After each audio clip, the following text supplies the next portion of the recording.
send the text, you wait, you check your phone, you put it down, you pick it up again.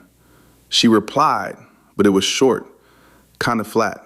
So you send another one, a little longer this time, a little more interesting, trying to give the conversation some life, and she takes longer to reply.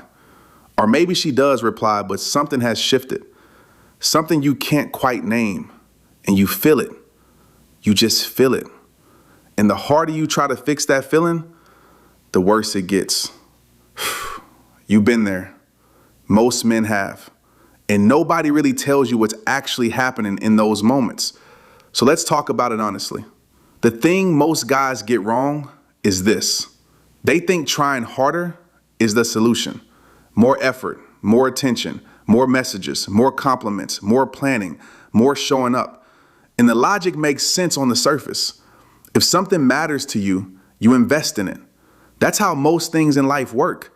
You want to get better at something, you put in the hours. But attraction doesn't follow that logic. And when you don't understand why, you keep pulling the lever that's making things worse, convinced that just a little more of it will turn things around. Here's what's really going on. When you try too hard, you're not just being enthusiastic. You're communicating something specific about how you see yourself in relation to her. You're signaling that she is at the center of your world right now, that her response, her approval, her interests is the thing you're organizing yourself around. And people, men and women, can feel that signal. It doesn't come through in any one text or any one gesture. It comes through in the pattern, the speed of your replies, the length of them, the way you're always available, the way you over-explain yourself, the way you laugh a little too hard or agree a little too quickly. It's a frequency, and she's picking it up. And psychologically, here's what that frequency says. It says you're not sure you're enough. That's the core of it. Not that you like her, not that you're interested, but that you're not confident the real you is worth sticking around for. So you're supplementing. You're filling the gap with effort because you're hoping effort will do what presence and security should do. And here's the painful part. That anxious, compensating energy is precisely what erodes attraction. Because attraction is not primarily about what you do for someone. It's about how you make them feel when they're around you. And more specifically, how you feel about yourself when you're around them. There's solid psychology behind this. Self-determination theory tells us that people are drawn to others who seem autonomous, who have their own direction,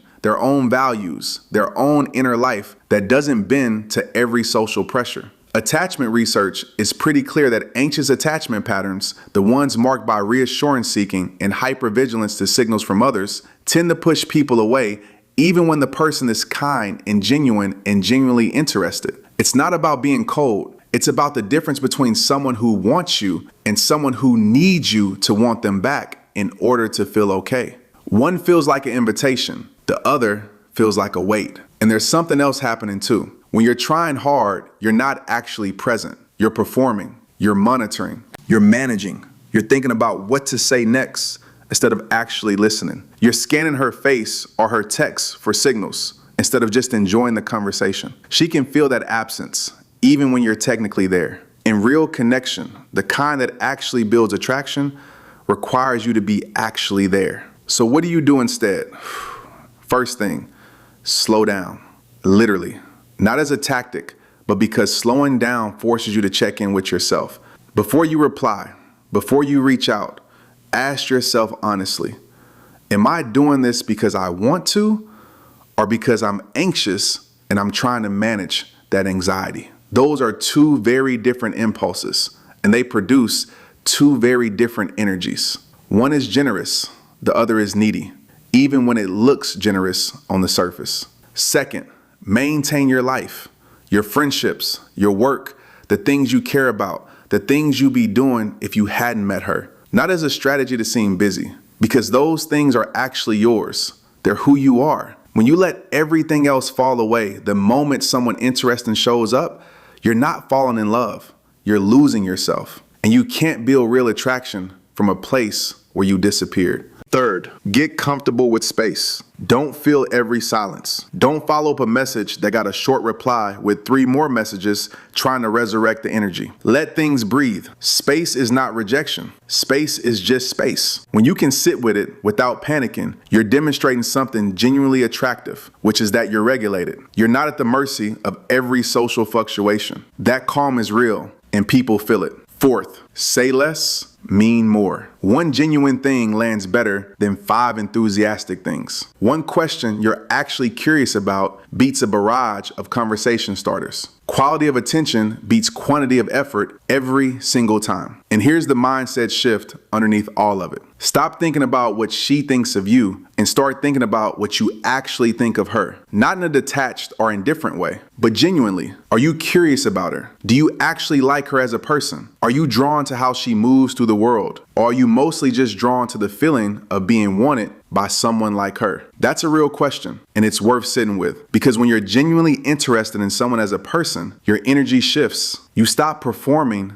and start connecting. You stop trying to impress and start trying to understand. And that shift, that actual curiosity and presence, is magnetic in a way that no amount of effort can replicate. And here's the reframe that might actually stick. The version of you that tries too hard is not trying too hard because he cares too much. He's trying too hard because somewhere underneath it, he doesn't believe the relaxed, real version of him is enough. That's the thing worth working on. Not your texting strategy, not your timing. The quiet belief that who you are, just as you actually are, without the extra effort, without the performance, is worth someone's time and attention. Because when you genuinely believe that, everything changes. You stop chasing and start being someone worth meeting. You stop managing and start connecting. You reply when you want to. You make plans you're actually excited about. You let her see you instead of the version of you that's been carefully constructed to be liked. And that realness, that groundedness, that settled sense of yourself, that is what actually draws people in and keeps them there. She doesn't need you to try harder. She needs you to be more you.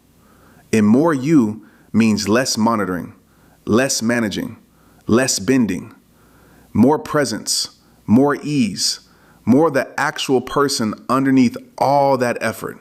You've got more to offer than you think. You just have to stop working so hard to prove it.